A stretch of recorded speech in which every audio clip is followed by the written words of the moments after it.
Today is fire element. I wore my red for the occasion, I guess. So, fire element is correlated to the yoga technique called Bandha. And Bandha translates to containment. And this is the sort of general activation that happens inside every yoga pose. And we kind of hear bits and pieces of it, like zip your mula bandha. Your teacher might tell you in class, and you'll be like, where's that?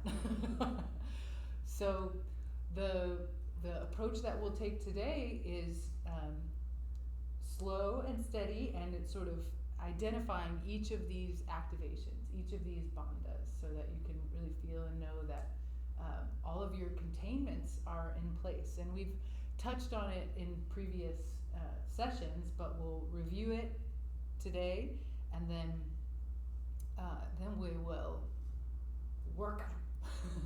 Then we'll build some heat. So you could think about these bandhas as a way of containing the heat that you build, so that you can so that you can begin to have a better digestion process. And in the context of yoga, when we're thinking about digestion, yes, we're thinking about actual physical digestion. You can do wind relieving pose, to allow you to digest better. There's all sorts of poses that push on the belly in different ways and support with digestion in that way. But the way that Bandha does it is it helps you contain the heat that you're making, and then we do particular actions or kriyas, and these actions start to sort of move and massage the organs internally to help things kind of stay moving smoothly. One way that we can support that process to happen. So this is what I would call a smart core, a core that can digest what's put into it and extract what's needed and release the rest.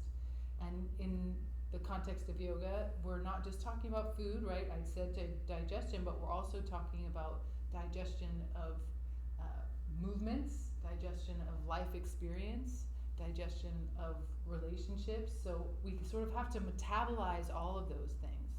We could think about if trauma happens to the body and it's something that is too much, undigestible, we will sort of store it away somewhere in the body, undigested, and then it creeps up in the form of what we're calling these days triggers, or what I like to call alarms, when your response to a present moment situation is not proportionate because of what it brings up about your past.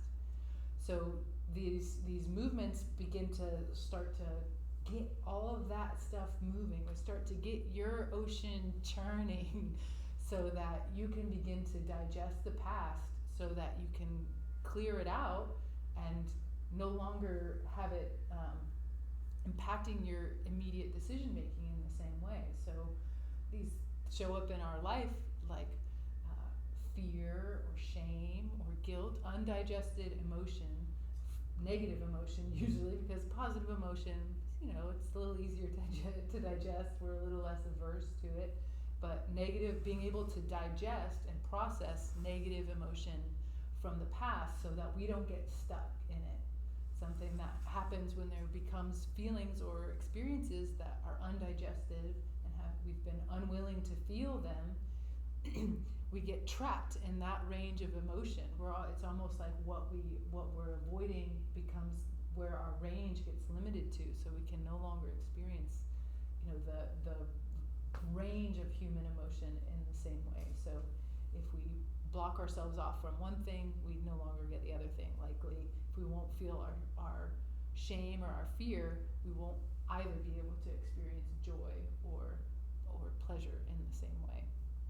So we don't necessarily have to, in the same way as we do in, say, talk therapy or other forms of therapy, have to bring all that back up and to be digested. Not to say that having a therapist is an important thing, but there's a portion of what needs to happen is something that only the body can do, and only the fire element can do, right? Because we gotta burn that stuff.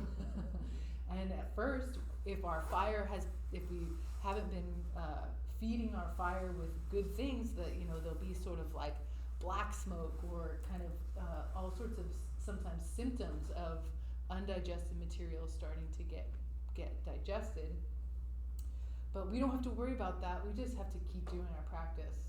Each day will change, as you're beginning to build this sort of stove. You could sort of think of these containments as building a nice, strong stove that can hold the fire that we're going to put in it. There's many metaphors in all wisdom traditions about fire and the power of fire and the transformative qualities of fire. It's the only one of the main elements that produces its own heat. And you are that fire that can produce its own heat. And even as I'm sitting now, which is sort of how we think of yogis sitting, is I'm shaped like a little fire, right? Like if you were to imagine just, So as we kind of contain ourselves and bring ourselves into this position, we're beginning to take on the yoga that's no longer about the postures and the movements and the bandhas, but the yoga that's about the body, that the fire element is correlated to the mental body or the mind. So we begin to take on the mountain of a task of being still, so that we can begin to see the changing things that go on inside of us, the emotions that persist and persist and persist. Every day I'm just a little bit frustrated, like it's just not going quite how I want it to. And it's always just under the surface in the form of thoughts that are like, how can I manipulate to get this to go how I want it to go? So there is a constant reel of thoughts and different things that go on in our internal world that we're starting to take all of the five senses and turn our attention towards them instead of anything but that, not that, no. And in this way, when we turn towards our body, we've got to have the sort of courage and the sort of heat that can burn up what we find there, because there's some good reason why you didn't want to feel it, or didn't want to remember it, or didn't want to or couldn't digest it. There was something that was so overwhelming in some way, or so undigestible, yet you ate it anyway. maybe every day for years. That it's going to take time for that digestion process to fully take place. And so all we can do is tend our fire. We can make sure that we're starting it out small and wise, like with kindling, and just sort of built in a way that's going to have some stuff that'll catch on top, and then we light it, and then we wait for that to burn and to gain some strength and some stability and consistency before we dump big old logs on it, because if we put too much on it too fast, it'll drown it out and stuff it out. But if we let it build and then add little bits at the time, at the right time, then the fire will actually build in heat and be able to sustain itself. And then we can dump whatever on it once it's built to a certain point, and it can be digested, it can be burnt up by the fire. So that, if you could imagine all of those same qualities in you, that at first learning these containments and starting to feel the heat that I'm talking about build internally, and be able to hold steady with your actions and stable through your feet in your yoga class, then translate to being able to remember your feet and remember your breath and remember who you are, a burning fire, in the moment where that thing that you always do wants to take you over. That compulsion that comes from something from the past that is possibly self-defeating in your present, that you can hold still in that moment, and that you can begin to burn up the impressions that you're getting in your inner world with the pause before moving into compulsive action.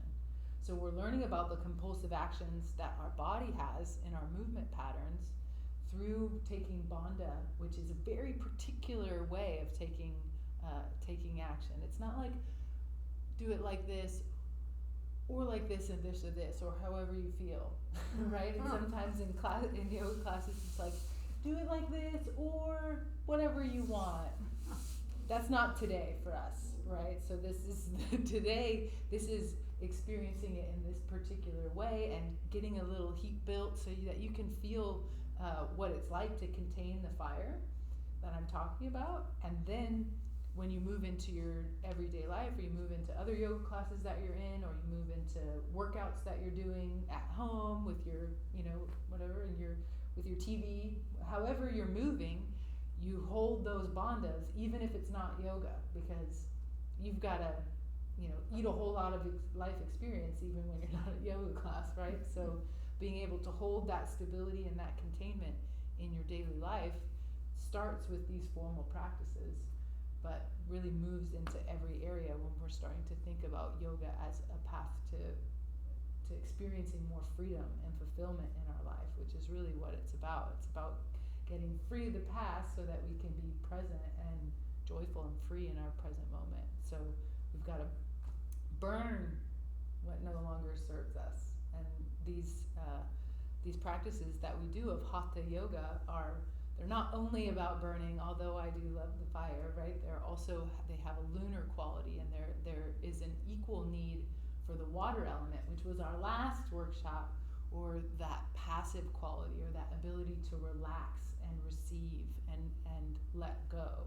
So we build the heat to burn it up and to bring it to our conscious awareness, and and to turn it to ash, and then we let the water sort of soothe and wash all that away through being able to actually physically release held patterns of tension in our body. So I'm throwing a lot of words at you, but it's about feeling these actions in your body and remembering them as often as you can, and taking them into your core work that you do, whenever you do that. Because these particular ways of working the core are different than crunches or different things that you may have thought of as core work, because they're really about strengthening the core in the posture that we're wanting to hold. So the core is no longer just this. The core is butt to the top of the neck. So all of this is the core that I'm talking about when I'm talking about a core, not getting something going on here, but having this corset of muscles around your torso that can support the spine and hold you in a dignified way through whatever you have to eat. Okay, come onto your backs with your heads facing towards me. We'll move into practice now, did anyone have any questions from that? No, have you ever read The Untethered Soul? I have, yeah. I'm rereading it, and it's like you were just in the chapter with me. It's unbelievable. Hanging around. Yeah, well, So much continuity there. It's such a good book. I'm going to get a blanket, I'm sorry. Okay. I'm going to turn this overhead a little down. Dimmables.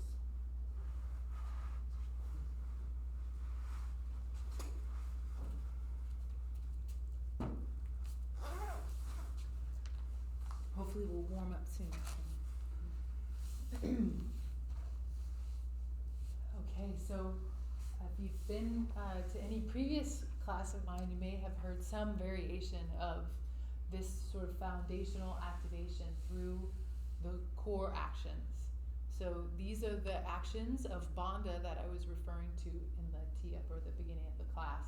So there are bandhas throughout the core, and the main three that we hear about are Mula Bandha, Uddiyana Bandha, and Jalandhara Bandha at the pelvic diaphragm, the breathing diaphragm, and the soft palate. But there are also bandhas in the feet and hands, and anywhere that there's arches of support in the body. So we'll start with the feet bandha, and so if you activate through the soles of your feet as though you were standing on the ground, and point your toes towards the ceiling, and press through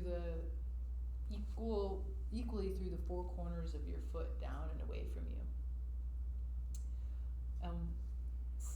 Hold that and slide your heels back. Bend the knees and slide your heels back till your feet are flat on the floor, and your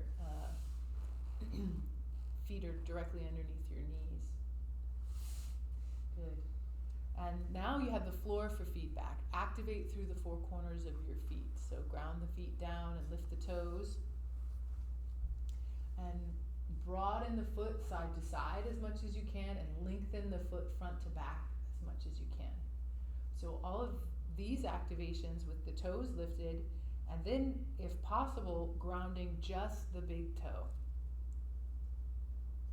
So all of that activation of the foot that I just described, that is Pada Bandha, or the bandha of the foot. That's going to hold your arch in a contained, supportive way. So this action of the big toe grounding down is going to hold the arch lifted and create the most support, or the greatest sense of lightness in the feet. We'll keep the feet activated and gently lift the pelvis up just a bit. So you're literally just beginning to lift the pelvis up.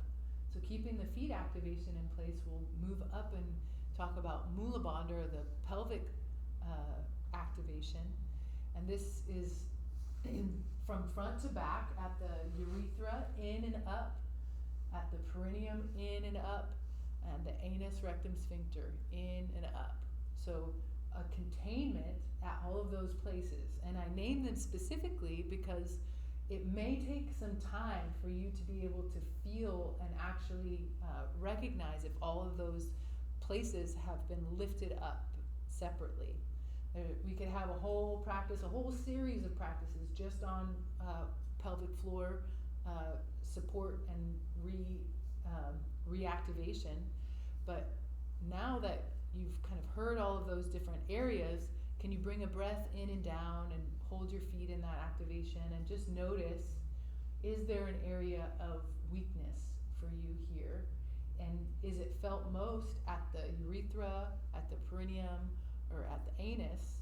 And can you add special attention to really activating there as we kind of move forward? I won't be giving that much detail about what the activation at the root is, but with these details you can check in again and really give your attention to that weak place and make sure that stays activated. And also, the glutes are a part of that. So press the hips up a little bit more. Come into maybe even a 6-inch lift or so with the hips, and really turn on the glutes and feel the feet grounded and the glutes engaged. Good. And then lift the front hip bones a little bit so that you're really extending your hip. Good. And on an exhale, set all that down and slide your heels out long and shake your toes side to side. So as best you can, whenever I mention sliding the heels, think about sliding them smooth and keeping the heels up, just like I am. If you're not sure, look towards me. So we'll a few times do this, sliding the heels out and back. So keeping the feet down, feet activated like that. So you're kind of keeping the activation of the foot as you do. Okay, relax the feet out to the sides, shake the toes. Anybody have any questions about those activations? You feel and understand what I'm referring to? Looks like you do. So these are really foundational, literally. They're your roots. The feet and the pelvic floor are the foundational containment. And if those aren't in place, energy is going to be literally leaking out and down as you're trying to do things like squat or different heat building exercises. So these same activations apply. Okay, activate now through the soles of the feet, just like we did with everything that you learned from having the feet activated in bridge pose.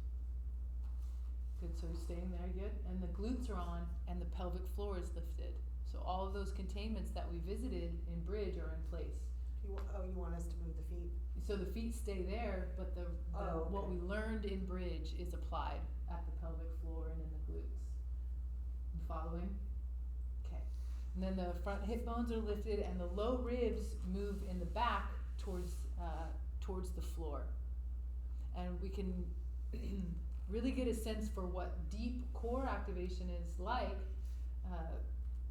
if we kind of work with the head and the neck a little bit in a way that will seem a bit different than core exercises that you've done, but I think you'll feel the sort of deep activation I'm talking about. So we'll start with a containment at the mouth and at the neck and then move our way to the center of the body. So bring your tongue flat and broad to the roof of the mouth. This is called Jiva Bandha. We're working with the soft palate and the hard palate of the mouth.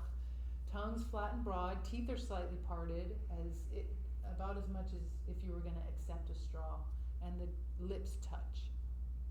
And then as though there were a hard candy between the tongue and the roof of the mouth, drop the belly of the tongue and add a gentle vacuum action in the mouth. So this creates a containment at the mouth that opens up the nostrils. So bring breath in and down and kind of get used to holding all of these containments at the feet, at the root, and at the mouth simultaneously with minimal muscular effort. So as you're doing the action, but you're not overdoing the action. So it's like 40% of your effort. And then bring the lowest point possible on your head to be what's touching the floor. So this is an action of the head that's called a ramping. The chin moves gently towards the center of the throat and you extend up through the back of the crown of the head. This is Jalandhara Bandha, or the containment at the throat. We'll gently contain the palms in the same way that we are the feet. So the palms ground down next to your hips. And they're gently broadened, and there's an arch in the hand also.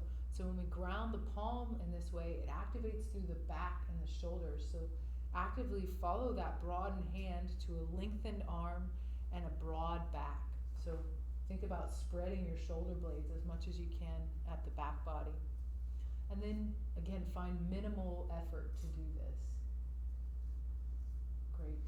And then we'll, on an inhale, just barely and slightly lift the head off the ground. And on an exhale, set it down. So we'll hold all of the actions that I've just mentioned and continue moving in this way, where inhale, you lift the head just barely and slightly, and on the exhale, set it back down. Could you repeat the tongue and the mouth? Yeah, sure. So tongue is flat and broad on the roof of the mouth, teeth are slightly parted, lips touch. Gentle vacuum between the tongue and the roof of the mouth. It's a mimicking of the mouth position of breastfeeding and taps into the same sort of deep instinctual knowing that our body has to open the nostrils when this vacuum is created in the mouth. And then once your breathing is smooth, then you can begin to really lighten slowly the load of the head off the ground and set the head back down. So doing this with as much motor control as you can. So how slowly and controlled can you lift, and how slowly and controlled can you set it down. So this is often missed when we think about core activations, but actually the neck and the muscles of the neck extend down and are a part of the system of the deep core. And so strengthening the front of the neck and connecting these muscles is going to help strengthen the deepest soft core that supports you at the deepest level. So next time you inhale and lift your head, lift and hold your head up. And try to keep the jaw soft. And if it feels like you need to come out, can you just come down a little bit? And sometimes even holding a little bit down is harder than lifting all the way up. So find a place where you're working in a doable way and set your head down when you need to. Good, and turn your head side to side when you set your head down. So there's just so many cool exercises that I know and I could give you for your neck, but that's for Space Day, which is coming up soon, and also is really, really important for aging and for keeping a strong posture. The neck cannot be overemphasized. So you may have felt like, wow, that was super hard in a way that is unusual, and that's because we can often work around it. Let's try for one more lift. So, and on an inhale, lift and hold to your level of capacity today. If it feels really hard, can you remember all those bandhas down the body that we've learned and engage them a little bit more to see if that adds to the support that your body has, specifically at the glutes and the front hip bones lifting and the ribs containing. Good, and when you need to, lower the head down, turn your head side to side gently. Really good job. Any questions about that? You guys feeling what I'm talking about in the neck and like feeling like the work is localized to the neck? Mm-hmm. Okay. All right, so keep the right foot extended and bring the left foot flat to the floor. And we'll extend the left arm up overhead and tuck the right arm under the low back. So you'll kind of turn your hand and tuck it under your low back. And this is to create a little feedback loop for you to feel that from the core actions of the front hip bones being lifted and the ribs being contained, there's a gentle pressure pushing down on your hand. So this pressure pushing down on your hand doesn't flatten your back, it leaves space for your hand. Is everybody feeling the engagement that I'm talking about to create pressure on your hand, but not so much that you flatten the lumbar? Okay, hold that engagement in place, and then lightly lift and lower the right foot. So on an inhale, lift the right foot, and on an exhale, set the right foot down.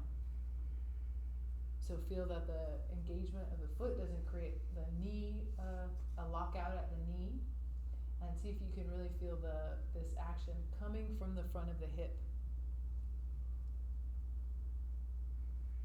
Good. Next time you lift up, hold.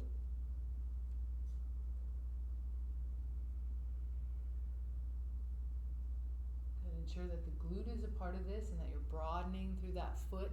So keeping all of those engagements that I named will help hug muscle to bone and create a sense of lightness. So this is how we begin to feel like our postures get light. It's from these engagements that we're learning here. Lower the foot down, and then we'll bring your attention again to the head and shoulders, and on an inhale, just as though you were lightening the load of the head and shoulders off of a scale, lift your head and lift just the tops of your shoulders. The arm overhead will kind of travel with them so that the foot stays down, head and shoulders lift, and then lower a few times. Inhale, containment's in place, head lifts and lowers. You want to feel the head lifting off and then just a little bit of like you were trying to lighten the load of your shoulders, but not necessarily lift them all the way up. And then add the lifting and lowering of the right leg with it.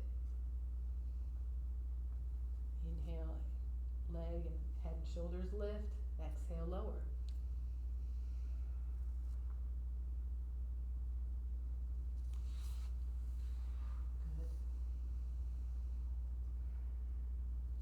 Inhale, lift and hold.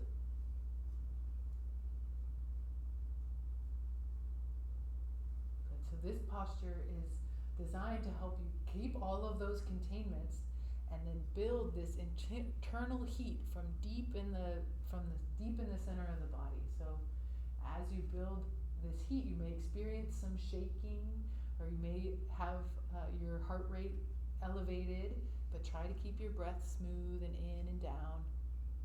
And on an exhale, come down. How'd that go? Mm-hmm. Good. Okay. Do you feel the activation? Can you find a level that feels like hard work for you? Jeannie, how was that? I am still not in my mouth, which I Not- guess I've never done that The before. action in the mouth. Yeah. Well, just hold it loosely and put it in place and then sort of let it go.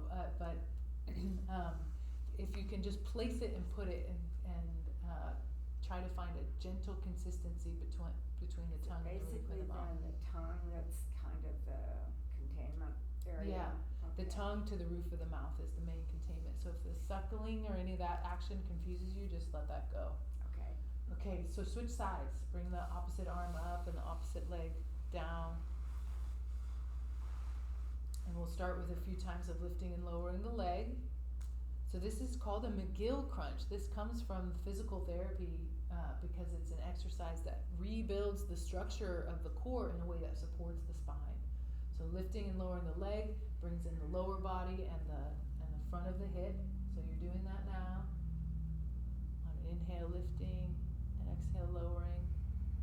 And then begin to add the shoulders and the head. If it strains the shoulder at all to be tucked under your low back, you can release that, but it's there for feedback to make sure that the low lumbar is staying gently and slightly curved.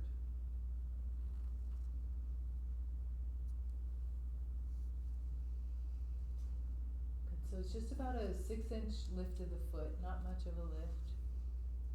Good.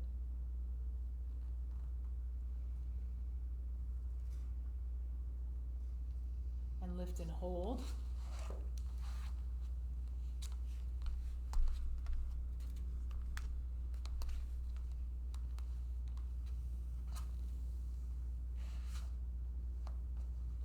Jeannie, lower about halfway down and keep holding there. Good.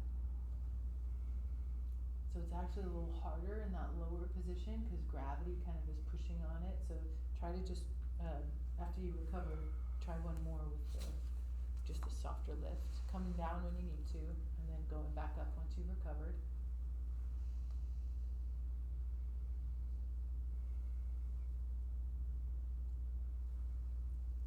So something to think about as you're in the posture is keeping your jaw soft through that soft mouth action, and breath in and out of the nose, in and down.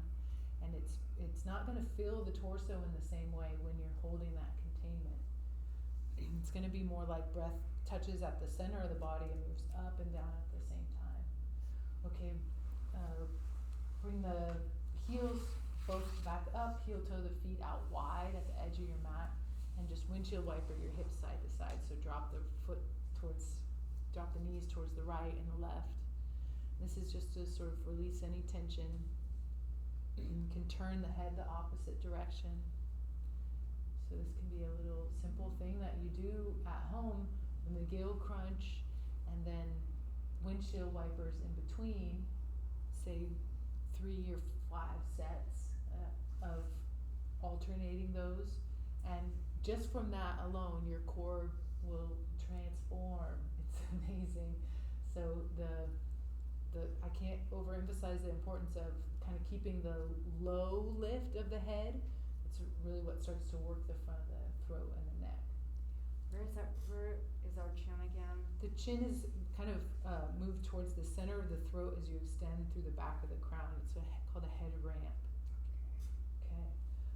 Come around and roll onto your bellies with your arms up overhead.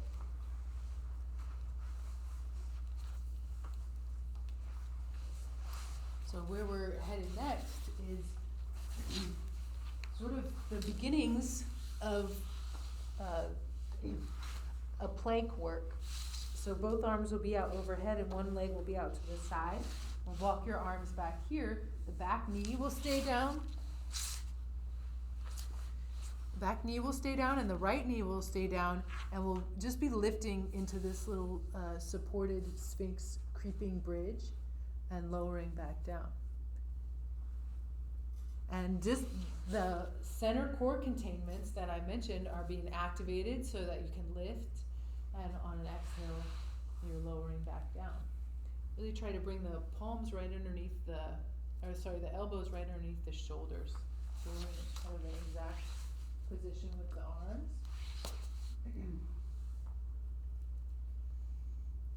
And after you've lifted and lowered a few times, lift and hold. Really broadening across the shoulders as much as you can, and feeling how this is that whole core that I mentioned. So it's about the head staying ramped, the ribs contained. This is even working the core of the inner thigh, and the glutes being engaged can support you. And exhale, come down and walk the elbows out one by one until the arms are up overhead, and relax your forehead down. And switch sides with the legs.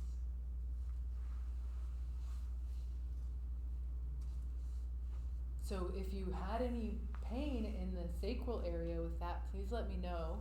But it can be a sign that, one, the glutes aren't activated enough, or that we just need to slow down the lift and lift less.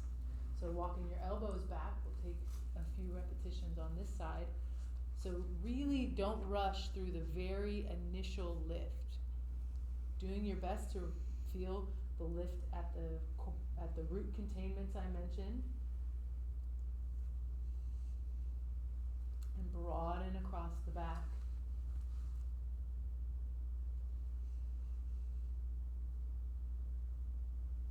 Good.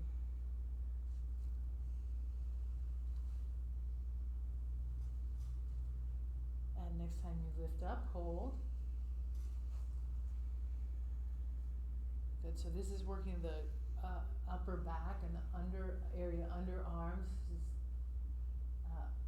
is, if you're feeling it localized to any one area, it could be a sign that maybe you're compensating somewhere, but everybody here looks really good. And set down when you need to, when you've had your fill, and walk the arms back out overhead. So when you're lifted, do you hold your breath or do you breathe? Breathe,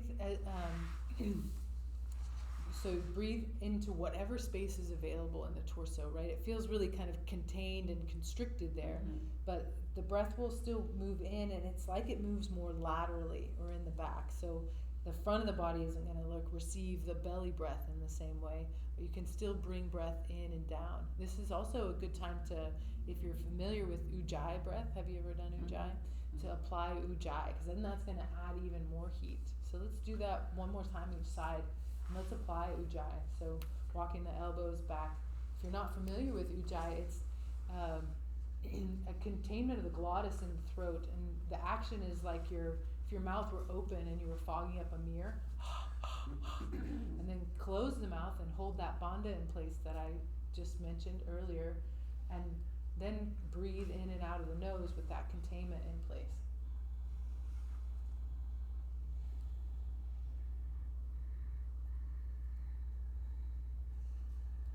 Are we holding? You're holding up, lifting and holding up. Yep.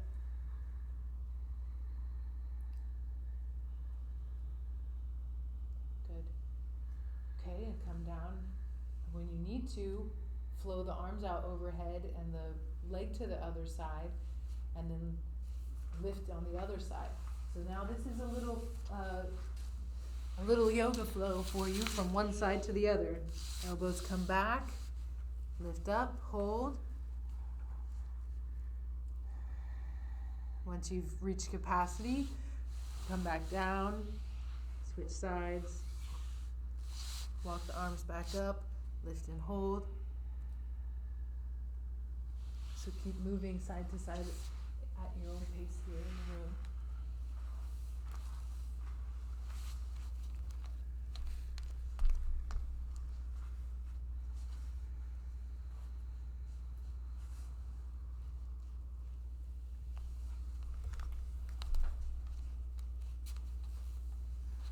Good, and think about when you're walking your elbows up and back, that is a part of it. So this little kind of scooching of the arms and the shoulders, it's also core work.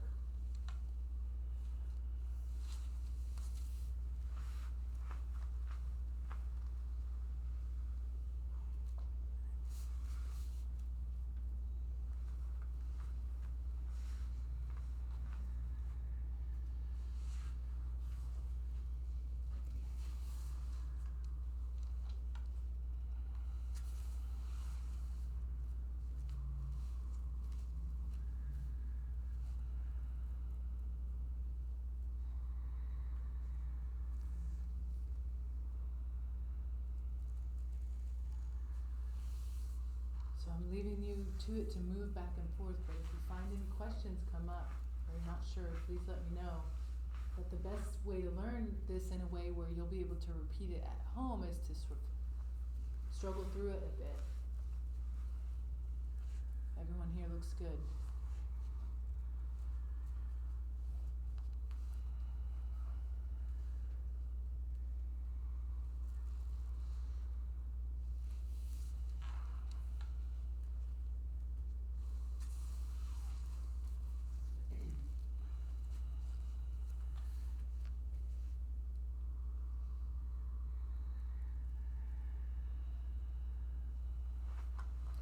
Okay, next time that you come down and your arms are up overhead and your legs are back behind you, pause there.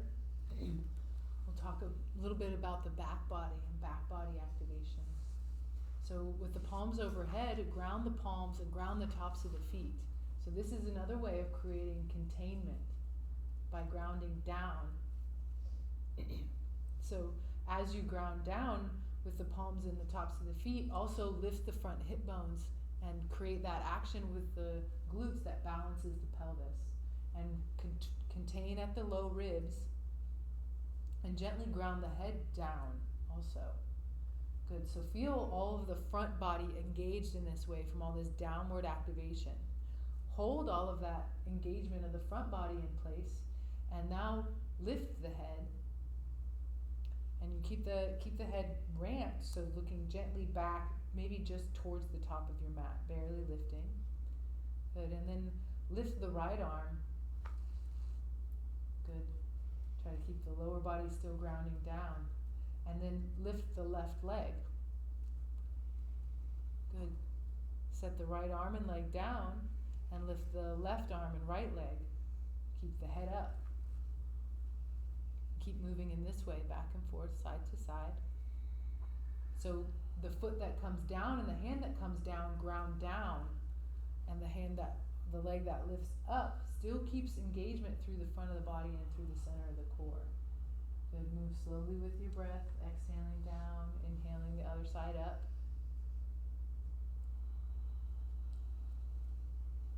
This cross-crawling action works with not just the fascial patterns of the body, but also both sides of the mind.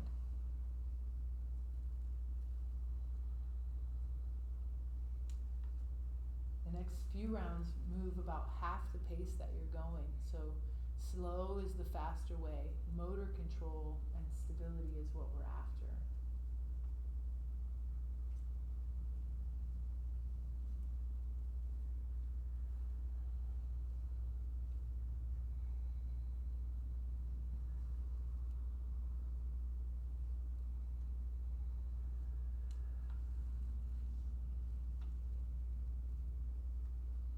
Very good. Next time that you lift the right arm and left leg, hold them up, and lift the left arm and the right leg. Good. And hold. See if you can squeeze the legs back together behind you, back behind you. So bring the ankles towards each other, and then remember that support and containment of the front body that supports the lift from the back body. Very good. On an exhale, come down, relax the cheek to the side, look towards me. Jeannie. So next, you might not believe possible, but it is, we'll lift, and then leading with the head, roll onto your side. And then we'll control onto the belly. As best as possible. I remember this from that first class. And onto the Not other side. moving. Okay, so come on, I'll cue you through it all. Come back onto your belly, arms overhead. A key part of it is what we're learning from grounding down first. So ground the hands, ground the tops of the feet, contain through the front of the body, ground the head. Now lift the head and lift the arms, and then lift the legs, keeping the front of the body contained in that way. And then leading with the head, so you're gonna send the back of your head to one side, keep going with the head and see if that can end you up on your side, holding the containments of the legs. Good, and then hold on your side. I love it. It's a good way to not take yourself too seriously, right? It's good. You did really good, Jeannie. Now stabilize on the side and see if you can control back down to the center. So even just the act of trying to get there is amazing core work for you. So even though it feels a little silly if you're not getting there, keep trying and go one way and the other way.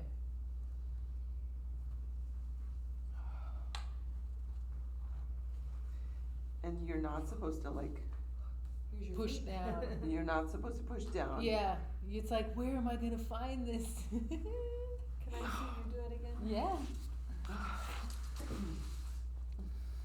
So tell us what you activate right now. It's my head. I'm activating everything I told you, but it's the weight of my head and the control from the head and the deep core from those movements that ends up making it possible. So then I start to allow my head to come down. I'm holding the kind of the same containment with my whole body the whole time. I'm letting the head come down, and then it's the head that brings me back onto the other side. Are you even doing your mouth? I'm talking. I'm letting my mouth go. But the mouth, Would you normally be doing the yeah, mouth? I'm like, teaching it. Yeah, so it was the mouth containment is going to help also. Yeah. you're like a beautiful straight line. Like just, and I'm like trying to use my foot to. So this is stand. why I'm using this as an example to show you the type of core that we're trying to make that can hold this stability and support the structure in a way that is different than even planks. Okay, so Going that way.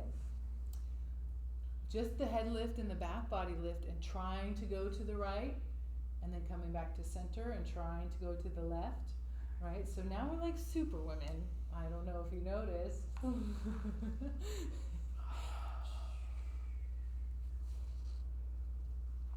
Good. Okay, come back down to your belly. So try it again, and remember that even just going that side to side, but remembering that it's the head that's going to do it, it's going to really give you a different kind of core strength. Good, Kim. Yes, that controlled way of going right to that edge and then coming back to the center. You can relax in the center or go right to the other side to that edge. Good. And get curious about, wow, can I go further on one side than the other side? Keep the legs lifting up. Jeannie, you're pushing with your left foot.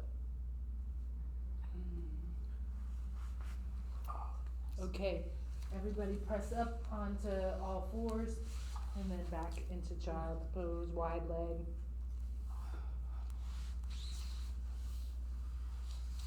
Okay, so that is bringing on all the support for the fulcrum of your sacrum. So it may have, did anybody's low back not like that, or were we doing okay? Low back not like that? like it toward the end. Yeah, so I'm giving us, that one is a little bit maybe beyond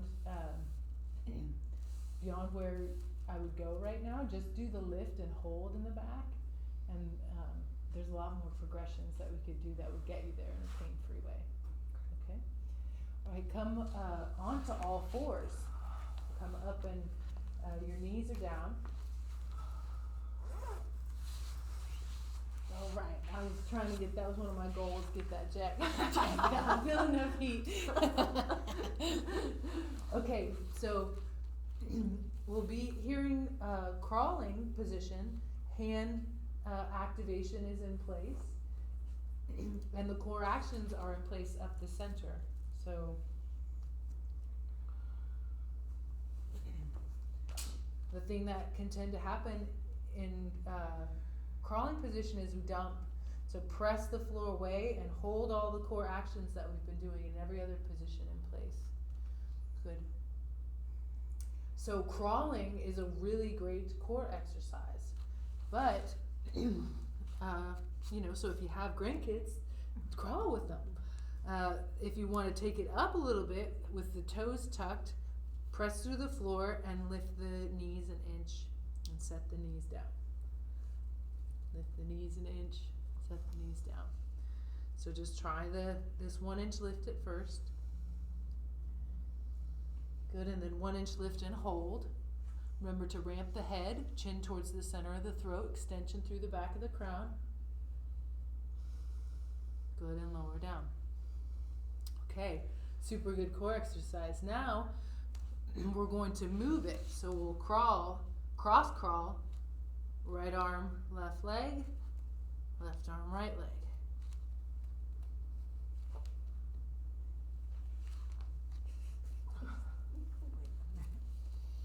Are you lifting?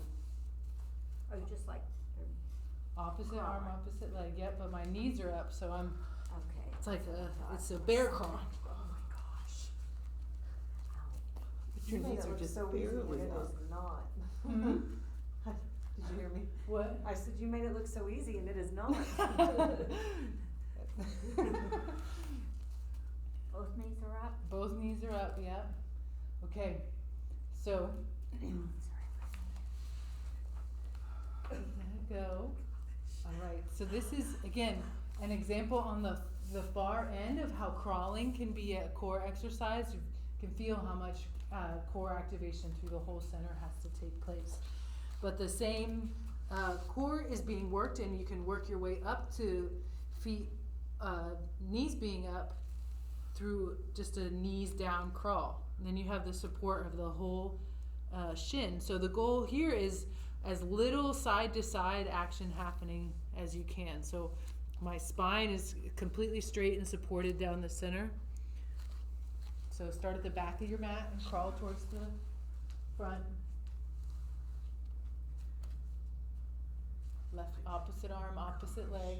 Again, that cross crawling action is good for not just your body but your brain. And then crawl backwards with this. So opposite arm, opposite leg backwards. Who knew that crawling could be so complicated? So developmentally, it's so important. And revisiting it is, and working these foundations in this way is something that I work with folks a lot on. So there's lots of good work that we can do taking this foundation back a notch. So you've experienced it. Should your hand and knee be going down at the same time? Ideally, yeah, you'd be able to coordinate it. Okay. Well, that's not happening yet. So just a slow crawl towards the back of your mat, and then come back to child's pose for a beat. My husband's gonna think I lost my mind when I'm at home crawling At around. home practicing in your she room. I'm using the room. Okay, you tell them that. Oh my God. Walk the hands forward and come onto your belly.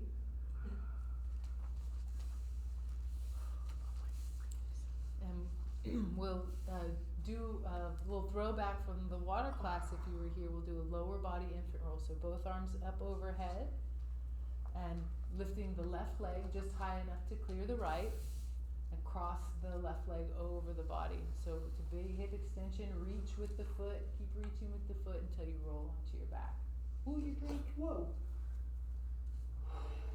Good. So this is also a great Not core pushing exercise. anything. Not pushing in the upper body, letting the lower body take the leg. So this is about spinal segmentation, where the last ones were about stability. This is about letting the leg lead and holding the upper body heavy so that the spine segments as you flop onto your back. And then once you're on your back, going the opposite direction, lifting the leg, crossing over, letting the hip lift. Good. Good movement. Opposite leg. Hip, one each side. So if a person, if this irritated my low back. It did. Mm-hmm. After the last thing. Uh-huh. So it could have, and after you rested it, it was fine. Yeah. It could have been so many things that it's hard for me to say Oh, in yeah. class. That makes sense. But there's a lot of good work in here that usually helps with low back things, so we could investigate it a little more sometime to find out what might have caused it to be painful. So are we got all the, when we do this, are we got Bonda going? No, Oh, this is a soft core exercise, and we're mostly just doing it to compensate and relieve some of the tension from all the other stuff we just did. So come onto your backs and then scoot to the middle of the mat. So is there a version of that where you lead with your arm instead of? Yeah. Yeah, yeah. Yeah, we'll do that on next month. Okay. Are we still facing this way? So you're on your backs, heads towards me. So if in crawling you felt a little bit unstable, then working in this dead bug position is a good way to go. So bringing the feet flat to the floor, lift the right leg, knee up over hip, shin parallel to the ground. And as best you can, have this be like a right angle so that the knee is right up over the hip and the shin is parallel with the ground. And the foot is flexed, just like we did with our Bonda action. Good. Really good. And then lift the left leg up to the same position. If best you can, try to feel for that same activation in the low back that allowed you to have your hand there. Pressure down on your hand, but not totally pressing out the curve of the lumbar. Good. Okay, with the right leg staying where it is, hinge the left leg to see if you can come down and tap your heel. Only move as far as you can, that there's no change in the lumbar. And then come back up and switch sides. Moving slow and smooth is the faster way. And breathe, right? Yes. So a bracing breath when you're holding the core like this is the breath comes into the solar plexus and then it sort of moves up and down through the whole torso at the same time. And so keeping the knees bent and you're hinging at the hip for the tap. Trying to keep the opposite leg still, knee right over hip. Good. And again, if it starts to bring pain through any range of motion, you can set one foot down and just work one foot at a time. And so are your feet activated in this? Yep, the feet are activated. So in all of these, all the activations I mentioned are in place because then it's like the weight of the leg is kind of holding itself a little bit more when all those muscles are activated up the leg, rather than being kind of this dead weight. And so it may be just that you move down halfway and then come back up. Maybe you don't even tap if you're unable to keep the lumbar in stillness.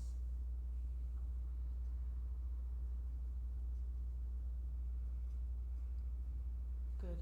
Then bring both knees up and into your chest. Hug the knees into the chest. And rock the back side to side, kind of massaging out the low back a little bit, just from a gentle rock. And then setting the feet down out wide on the mat, windshield wipering the hips side to side.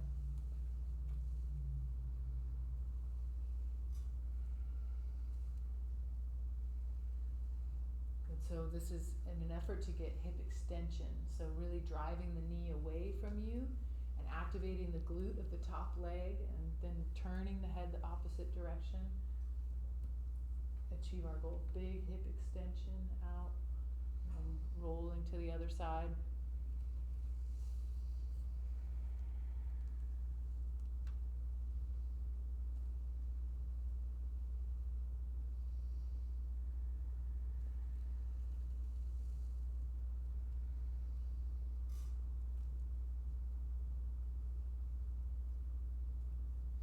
Good. And coming back to center. With the feet flat on the floor and the knees down.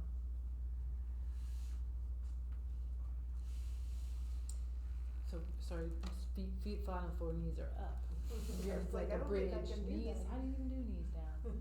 Okay, so holding all your core containments in place, lift the left leg up into that position. that we had it, dead bug, we'll call this, shin parallel with the ground, thigh perpendicular with the ground. Good. Holding that there, slightly lift and float the head. And then lower, hinge at the hip to tap the left heel and lift the left heel. Good, keep moving in this way. If it helps to have the palms grounded gently, you can do so to support the back. Good, next time that you lift the leg to the starting position, set the head down, and then bring the foot down to meet the other. And bring the right foot up to that same position. Lift and float the head. And then hinge the hip to tap the foot.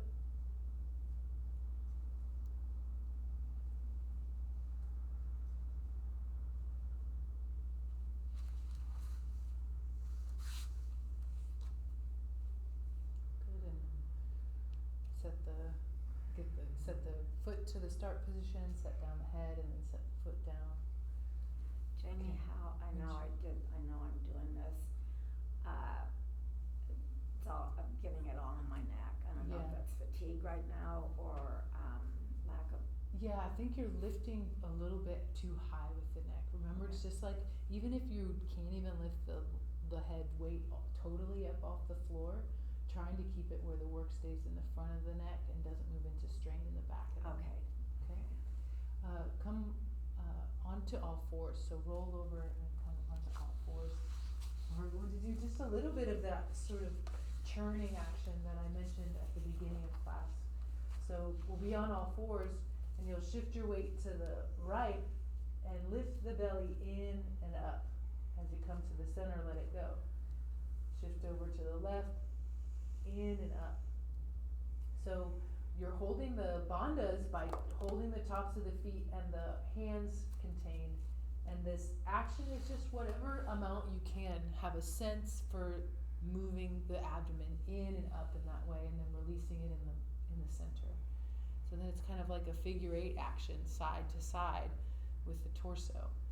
And rather than worrying about doing it right, get into your belly, get into your abdomen, and move and churn the belly around. So lifting in and up from the side or from the center. Really can't do it wrong if you're starting to feel in this area, if you're starting to take your attention and kind of this weird, different action to the core. Great. So could you talk through that again? Yeah. Let me show it to you in this direction. So as you shift your weight, the belly's relaxed and you're exhaling. Okay. And then you're exhaled out, lifting in and up, and then you're inhaling and releasing the belly down in the center. And then same thing the other way, exhaling out, lift in and up, and then release. Oh my goodness gracious.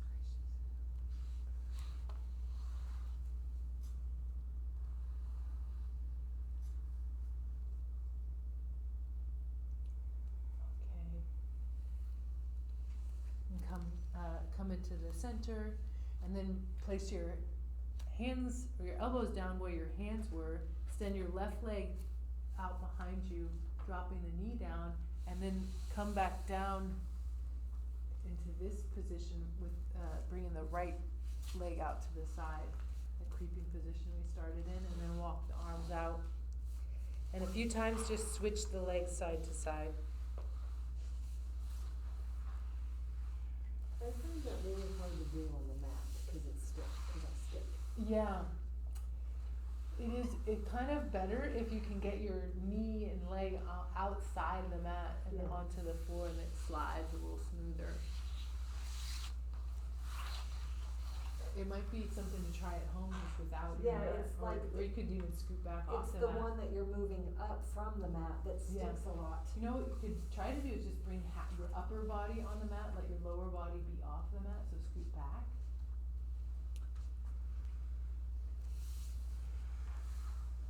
Because the smoothness about it is really kind of one of the things that feels nice. So our leg comes up with our elbows, our arms. Your arms are out overhead, your upper body's totally relaxed. Okay, so you never bring your arms up, back? Yep, you're just moving the lower body. This is just another way to release after doing some core work. So to let things soften and move in a little bit of a different way than they have been. When you're ready, come onto your back.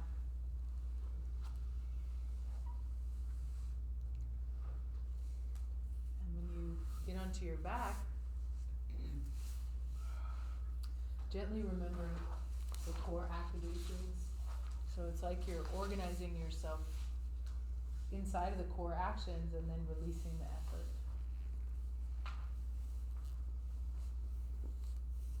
So the feet activate, the front hip bones lifts, the ribs contain, the palms broaden, and your arms lengthen to allow for space at the armpits, and then soften everything. And now we'll take this fire that we've been building and we'll bring air in and also down and feed that fire air. So let the belly move as you bring breath as far in and down into the pelvis as you can, and then let it move up the torso. And then exhale completely. So a great way to build your fire is through pranayama. And so we'll sort of play with some ways that you could do pranayama that would also support building your fire, especially after doing some core work like we did. So simply breathing in this pattern is good. In and down, feeling low to high, moving to the edge of your capacity on the inhale, and then exhale completely and hold the exhale out.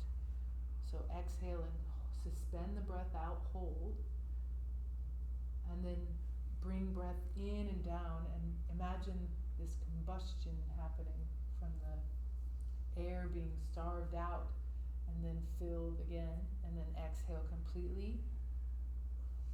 Suspend the breath out, hold the breath out, maybe even squeeze the belly towards the center. Empty, and then when you're ready, fill in and down.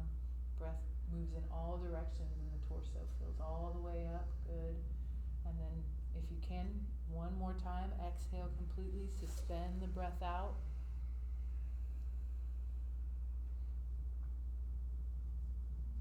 And then inhale, fill when you're ready. And then take a smooth breath pattern, leaving out the suspension of breath and continuing to breathe in and down, filling breath into the side bodies and back body.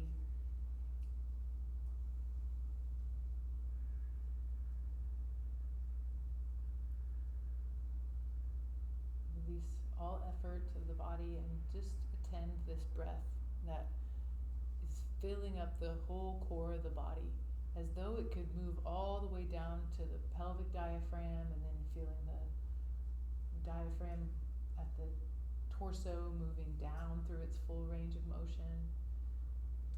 Remembering the mouth position I offered, if that resonates with you.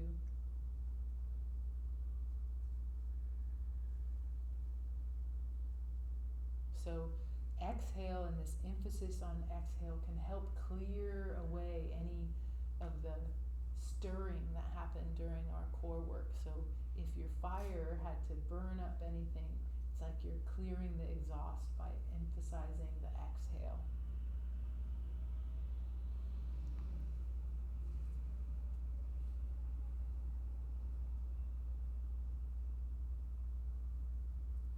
Good. Good.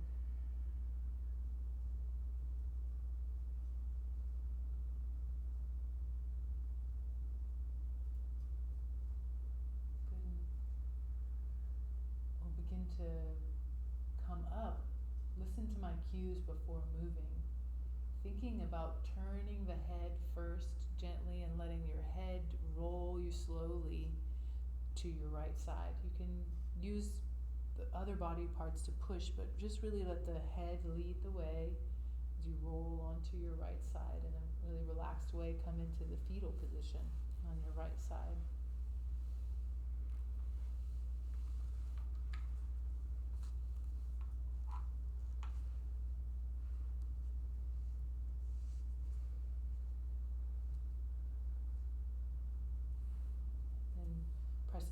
top hand, kind of sitting up in a slow way, turning this direction.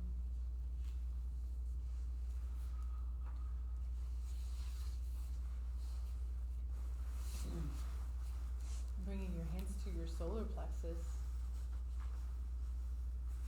I'll offer you one more way to connect with the fire element, and that's through sound and mantra. The seed mantra of the solar plexus, the home of the fire element, is Ram. And so internally, with your hands and your attention at the solar plexus, you can just repeat to yourself, Ram. Could go slow, like Ram, Ram, Ram.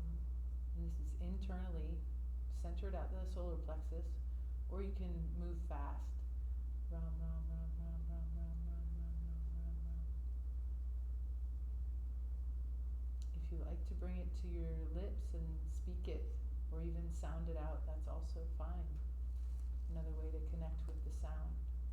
Ram, Ram, Ram, Ram, Ram, Ram, Ram, Ram, Ram, Ram, Ram, Ram, Ram, Ram.